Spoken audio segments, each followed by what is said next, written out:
Tell me when you're ready. Ready? Okay, so I needed a traveling suitcase that became a podium.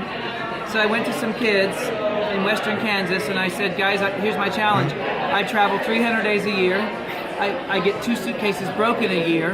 Can you design me a podium that's also a suitcase like the old steamer chest? And I sent them some pictures of old steamer chests. I said, but it has to be very lightweight. And if it lasts a year, I'll give you $135 for each one I buy. So they went to work in AutoCAD, and their first model was cardboard, which was wonderful, recyclable and all that, but they didn't have an unending source of cardboard. So I knew that if we sold 100 units, they couldn't keep up with the materials. So they kept working, and this is the second iteration, and they named it the Godium, because it's a podium that goes, right? So the Godium, and they started their own little company. So online you can buy these now. And then I asked them if they could build me a stool that comes apart and fits inside the Godium. It's in 5 pieces, so this pulls out, these pull out, and it all slides to the right of my boxes inside. Now this is the thing, because more people than me want this.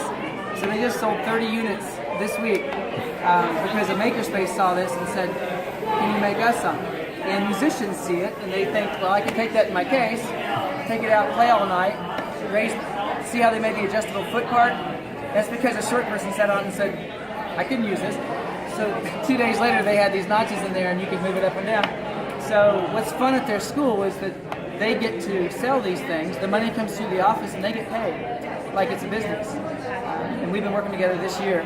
So now we're thinking, what else can we build? And I'm trying to take this model other places because there's something about having a customer at the other end of the equation that changes the variable. If your teacher says do this because I said so, that's one thing. If you have a customer on the road and your project fails them, you got to get busy, you got to iterate, you got to fix that.